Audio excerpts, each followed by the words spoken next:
साथियों नमस्कार, आप देख रहे हैं KBN सभा न्यूज़ नेटवर्क। साथियों पहुंचे हैं डॉक्टर मंगल सेन सभागार और आप देख सकते हैं जिला स्तरीय गीता महोत्सव यहां मनाया जा रहा है। और मैं सोच रहा था कि गीता का ये जो हम महोत्सव मना रहे हैं, गीता महोत्सव, उसके पीछे सोच क्या हो सकती है सरकार की। मेरी डिस्कस नहीं हुई, लेकिन मैं खुद ही कुछ ना कुछ सोचता रहता हूं। मुझे लगता है कि गीता एक ऐसा ग्रंथ है पूरी दुनिया के अंदर। पहली बात तो क्लियर हो जानी चाहिए, कोई खाली ये हिंदुओं का ग्रंथ नहीं है। लोग इसको धर्म के साथ जोड़ देते हैं। ये ज्ञान का भंडार है, ये किसी मजहब से जुड़ा हुआ नहीं है, किसी पूजा पद्धति से जुड़ा हुआ नहीं है। ये धरती पे हर इंसान के साथ जुड़ा हुआ एक ऐसा ग्रंथ है कि किसी भी फील्ड में काम करने वाला, वो किसान हो, मजदूर हो, वो डॉक्टर हो, वो इंजीनियर हो, वो IAS ऑफिसर हो, वो IPS ऑफिसर हो, वो राजनीतिक क्षेत्र में व्यक्ति हो, वो समाज के क्षेत्र में व्यक्ति हो, वो रिलीजन के क्षेत्र में व्यक्ति हो, हर एक को उसके मन का जो प्रश्न है, ये जिज्ञासा है, अगर वो अच्छे से अध्ययन करे। मैंने किया नहीं हुआ इसलिए मैं हर एक का शायद जवाब ना दे पाऊं, लेकिन अगर आप अध्ययन करो, नियमित अध्ययन करो, उसका अर्थ समझो, प्रत्येक व्यक्ति को उसका जवाब, उसके प्रश्न का जवाब मिल जाएगा। मान लो जैसे यहाँ पर अधिकतर बच्चे बैठे हैं, स्टूडेंट्स बैठे हैं, ऐसा नहीं है कि स्टूडेंट्स के मन में प्रश्न नहीं होते होंगे, मेहनत करने के बाद भी नंबर नहीं आते होंगे। और कुछ बच्चे ऐसे हैं कम पढ़ते होंगे, स्कूल में खेलते भी होंगे और उनके नंबर हमारे से ज्यादा आ जाते हैं, जबकि हम पढ़ाई ठीक कह रहा हूं ना बच्चों। हाँ तो कर दो अगर है, सच दो। कम एक तो शरारती है जो बहुत तेज बोला है, वो शरारती बच्चे के कई बार नंबर ज्यादा अच्छे आ जाते हैं और पढ़ने वाले के कम आते हैं। तो हमारे मन में ये स्ट्रेस आ जाता है, टेंशन आ जाती है, पेपर आ गए, पता नहीं वो जो याद किया हुआ है, सारे साल की पढ़ाई की हुई है, उस स्ट्रेस के कारण हम वो भी भूल जाते हैं। और जो बच्चे खेलते हैं, मस्ती करते हैं, उनके मार्क्स अच्छे आ जाते हैं। और कई बार क्या होता है, हमें लगता है यार ये टीचर जो है ना, ये उस बच्चे को तो बड़े ध्यान से समझाएंगे, करेंगे, हमारा ठीक भी होगा तो हमें डांट डपट देंगे। ये भी बच्चों को एक स्ट्रेस तो है ही है। टीचर्स को स्ट्रेस किसी और तरह का है, एडमिनिस्ट्रेशन को, IAS ऑफिसर को, IPS को स्ट्रेस किसी और का है। जो मेहनत मजदूरी करने वाला है उसको भी इस बात की टेंशन है कि यार मैं मजदूरी मिलेगी क्या। हर एक का जीवन के अंदर कोई ना कोई चैलेंज है। अगर उस चैलेंज का अगर आपने जवाब ढूंढना है तो आपको गीता में मिल जाएगा और सबको अपने मतलब का जवाब मिलेगा, 100% मिलेगा। इतना साइंटिफिक ग्रंथ ये गीता है। और आप जितने भी ग्रंथ पढ़ोगे, गुरबाणी पढ़ लो, कुरान पढ़ लो, बाइबल पढ़ लो, रामायण पढ़ लो, जो भी ग्रंथ आप पढ़ोगे उसमें कुछ ना कुछ अच्छी चीज ही आपको मिलेगी। लेकिन हम लोग जो है ना, अपने मतलब से किसी बात का मतलब अलग निकाल लेते हैं, किसी श्लोक का मतलब अलग निकाल लेते हैं, जबकि अपने हिसाब से मतलब निकालते हैं। लेकिन किसी के अंदर भी कोई बुरी बात, इस धरती पे कोई भी पवित्र ग्रंथ है, कोई भी बुरी बात उनके अंदर नहीं समझाएगी। लेकिन एक इसका थोड़ा दूसरा पहलू भी है, दुखद पहलू। तो मैं ये नहीं कहता, हम ग्रंथ की पूजा करने लग जाते हैं, ग्रंथ में जिन जो पात्र हैं उनकी पूजा करने लग जाते हैं, उनके मंदिर, उनके धर्म स्थान हम बनाने लग जाते हैं। लेकिन जो टीचिंग, जो शिक्षाएं उस ग्रंथ के अंदर उस महापुरुष के द्वारा दी गई हैं, उन टीचिंग्स की ओर हमारा ध्यान बिल्कुल नहीं जाता। उनको हम स्टडी नहीं करते, अपने जीवन में नहीं उतारते। आज गीता के संदर्भ में आपको कहता हूं कि गीता के अंदर इतना ज्ञान दिया हुआ है। आदमी थोड़ी सी ताकत मिल जाए बड़ा घमंडी हो जाता है, बड़ा अहंकारी हो जाता है। आदमी को आदमी नहीं समझता, किसी पोस्ट पे आ जाए, जा भाई जा, क्योंकि उसको लगता है यार इससे मेरे को तो कोई काम पड़ना नहीं, इसी को काम पड़ना है, तो उससे बड़ा र्यूड बोलने लग जाता है। जिससे काम पड़ता है उसके आगे तो बड़ा झुक के बात करता है, लेकिन उस पर कभी उसको गुस्सा भी नहीं आता गलत बात में। और अपने सबॉर्डिनेट की सही बात के ऊपर भी हम गुस्सा करने लग जाते हैं। तो ये ग्रंथ उसके अंदर भी शिक्षा देता है। और सबसे बड़ी बात जो शिक्षा देता है मेरे बच्चों, आप हंसोगे सारे, मुझे पता है मैं जो बात बताने जा रहा हूं। मैं पढ़ाई में कभी अच्छा नहीं रहा, 7th क्लास बड़ी मुश्किल से पास की, मेरी मम्मी बहुत डांट डपट के मेरे को पढ़ाती थी।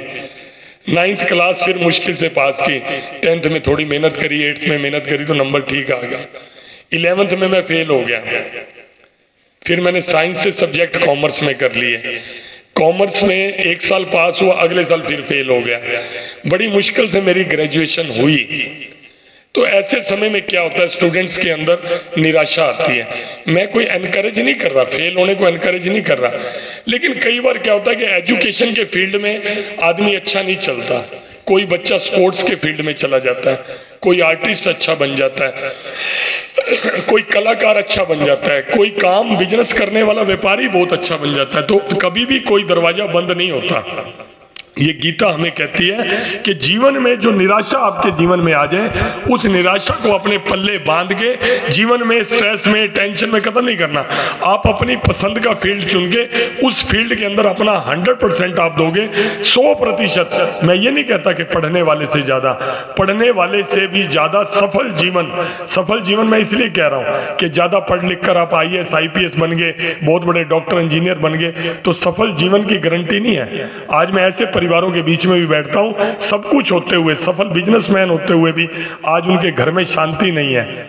बहुत बड़े IAS अधिकारी हैं, लेकिन घर में शांति नहीं है। तो उसके पीछे का जो भाव है, जीवन में कभी निराशा, आपको किसी एक फील्ड में असफलता मिलती है तो नहीं आनी चाहिए। सफल जीवन कैसे जीना, ये ज्ञान भी हमारे को गीता के अंदर मिलता है। और सबसे बड़ी बात, हम कुछ अच्छा करते हैं तो हमें रिवार्ड नहीं मिलता। बाहर एक बहन स्टॉल लगी हुई थी, मुझे समझा रहे थे कि आप अपना जो है अपना बेस्ट दो, अपना 100% दो, उसके रिजल्ट की चिंता मत करो। रिजल्ट क्या आता है क्या नहीं आता, कई बार रिजल्ट आते हैं बड़े थोड़े टाइम के अंदर, कई बार रिजल्ट आते हैं बड़े लॉन्ग टाइम के अंदर आते हैं। तो आप भगवान पे भरोसा रखो। हम कहते हैं ना कि हम स्पिरिचुअल हैं, हम भगवान पे भरोसा रखते हैं।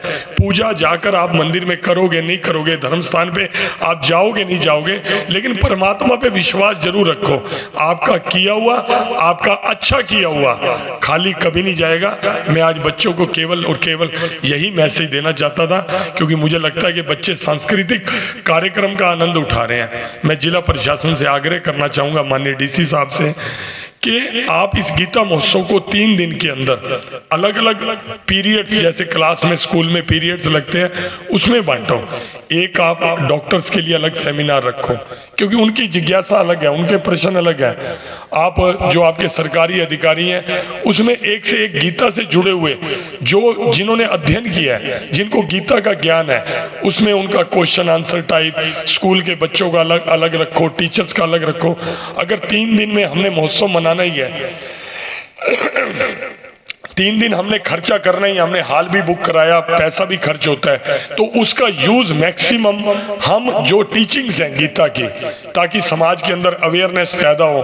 आज समाज में कृतियां भी बहुत हैं, शादी ब्याह के झगड़े रोज हो रहे हैं, रोज तलाक हो रहे हैं, रोज दहेज के ऊपर झगड़े हो रहे हैं, रोज ग्रुपबाजी बन जाती है, कास्ट के ऊपर हो जाती है, परिवारों के अंदर जमीन जायदाद का झगड़ा हो जाता है। अगर हम गीता की टीचिंग्स को अलग अलग ग्रुप्स के अंदर, आपको सारे आइडेंटिफाई हैं, जिनके कोर्ट में केसेस चल रहे हैं वो भी आइडेंटिफाई हैं, ऐसे लोगों को बुलाकर हम अगर इस तरह के सेमिनार, इस तरह के विचार गोष्ठियां हम करेंगे, मुझे लगता है कि समाज में जो दिखते हैं, ज्यादा नहीं तो 50% वो उसमें कमी आ जाएगी, लड़ाई झगड़ों में कमी आ जाएगी।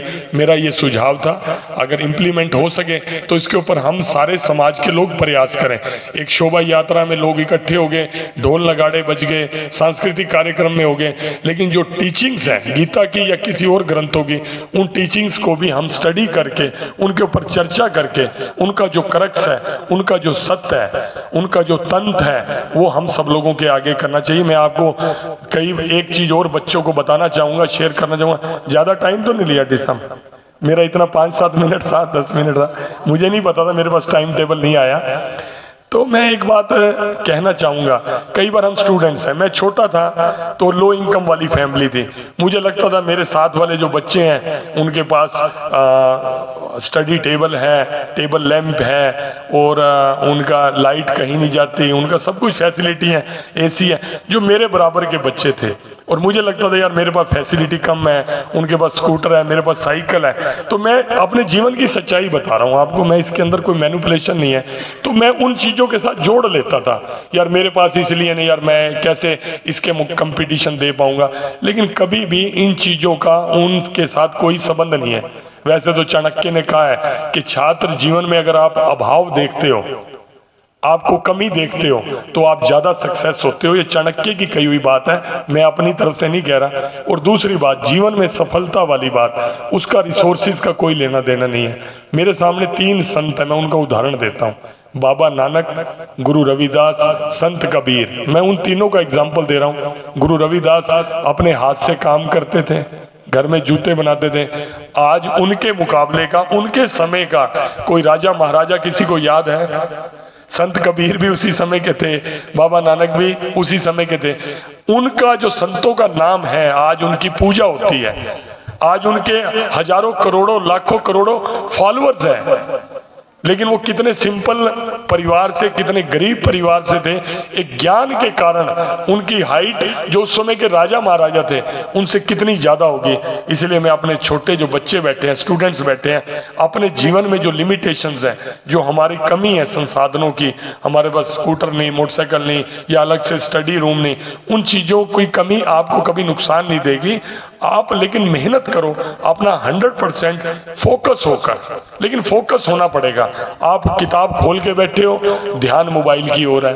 आप किताब खोल के बैठे हो, दूसरे बच्चों की ओर ध्यान है, वो खेलने के लिए गए हुए हैं, वो फिल्म गए। अपना 100% जहां पर आप प्रेजेंट हो, अभी यहां पर प्रेजेंट हो तो हम आपस में बात कर रहे हैं, गप्पे मार रहे हैं। गप्पे तो अपनी सहेली के साथ कभी भी मार लेंगे, लेकिन अपना 100% जब कोई बात कहता है उसी जगह पे प्रेजेंट होकर उसको अगर आप ध्यान से सुनेंगे तो मतलब की बात अगर दिन में एक भी मिल जाए तो बहुत फायदेमंद होती है। आप सबने मेरी बात को बड़े ध्यान से सुना।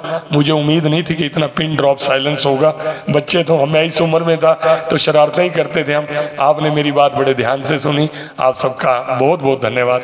नमस्कार साथियों,